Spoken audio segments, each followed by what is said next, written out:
अभी हाल ही में ज़रीन खान एयरपोर्ट पर स्पॉट हुईं और अपने वेट गेन के कारण उन्हें फैट शेम का सामना करना पड़ा।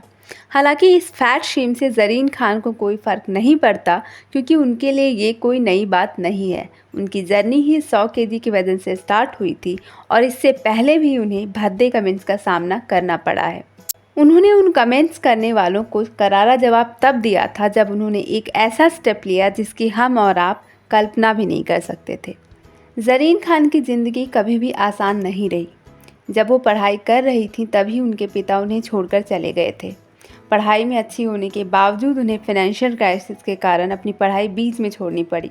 वो डॉक्टर बनना चाहती थीं, लेकिन हालात ने उन्हें कॉल सेंटर्स और फ्रंट डेस्क पर बैठे रिसेप्शनिस्ट जैसे जॉब करने पर मजबूर कर दिया।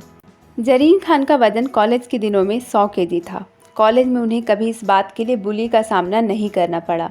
इसके बावजूद जॉब के दौरान उन्होंने 40 केजी वजन घटाया।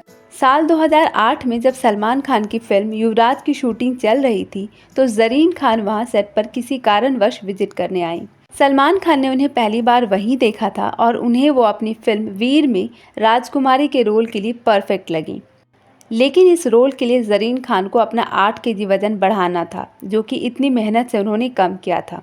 पर रोल के लिए उनका बल्कि दिखना ज़रूरी था, क्योंकि कहानी आज़ादी के आसपास थी और उन दिनों की राजकुमारियां थोड़ी बल्कि बॉडी की ही हुआ करती थी। ज़रीन खान को कैटरीना कैफ की डुप्लीकेट कहा गया, लेकिन साथ ही साथ अपने वजन के कारण उन्हें एक और शब्द से नवाजा गया और वो था फैटरीना। यह बेहद शर्मनाक था, लेकिन ज़रीन खान के कॉन्फिडेंस पर इसका कोई असर नहीं पड़ा और यह बात साबित होती है उनके एक फ़ैसले से, जो किसी भी ऐसी एक्ट्रेस के लिए लेना आसान नहीं है जो अपने करियर, स्टेबिलिटी और फिनेंशियल सिचुएशन से जूझ रही हो। ज़रीन खान का एक्टिंग करियर बुरे दौर से गुजर रहा था, लेकिन इसके बावजूद साल 2017 में उन्होंने एक कंपनी का 1 करोड़ का ऑफ़र ठुकरा दिया था। दरअसल वो कंपनी 1 करोड़ का वो ऑफ़र ज़रीन खान को एक पिल्स को प्रमोट करने के लिए दे रही थी। वो पिल्स वेट लॉस करने में हेल्प करती थी। जाहिर सी बात है कि ज़रीन को यह ऑफ़र उन्हें उनकी बॉडी ट्रांसफॉर्मेशन के कारण मिली थी, लेकिन इतना बड़ा अमाउंट होने के बावजूद ज़रीन ने इस ऑफ़र को ठुकरा दिया।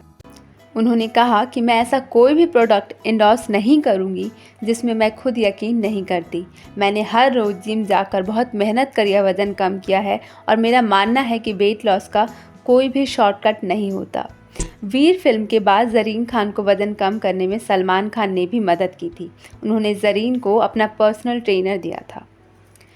ज़रीन के करियर में 2 और फिल्में हाईलाइट हुई थीं। वो थी हेट स्टोरी 3 और अक्सर 2। दोनों में ज़रीन ने काफ़ी बोल्ड सीन्स किए थे, जिस पर खूब हल्ला मचा था। ज़रीन खुद भी इस रोल को करने से हिचकिचा रही थीं, लेकिन उनकी मां ने उन्हें कॉन्फिडेंस दिया और उन्होंने ही ज़रीन को दोनों फिल्मों से उठी कंट्रोवर्सी से लड़ने का हौसला भी दिया।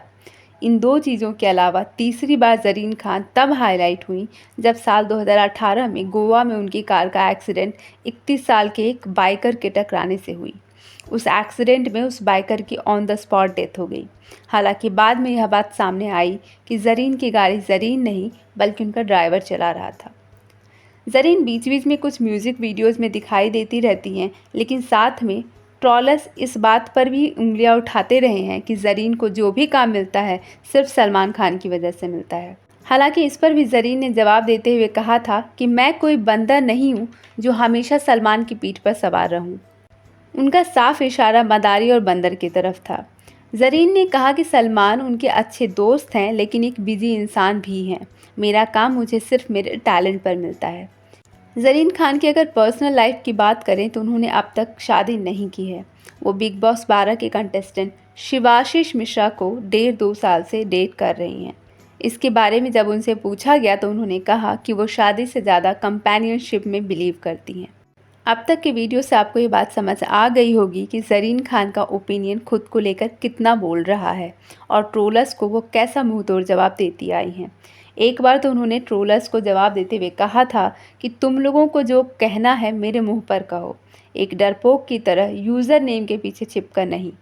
मेरी हथेली तुम्हारे चेहरे से बड़ी है, तो क्या मुझे तुम्हें थप्पड़ मार देना चाहिए? अगर थप्पड़ मार दूंगी तो तुम्हारा जबड़ा टूट जाएगा और पता भी नहीं चलेगा कि वो टूटकर कहाँ गिरा। तो आपको क्या लगता है कि एक बार फिर ट्रोलर्स ने उनकी बॉडी शेमिंग करके उनसे कोई पंगा तो नहीं लिया? अपनी राय कमेंट बॉक्स में कमेंट करके ज़रूर बताएं। आज के लिए बस इतना ही। अगर वीडियो अच्छा लगा तो इसे लाइक, शेयर और सब्सक्राइब ज़रूर करें। Thank you.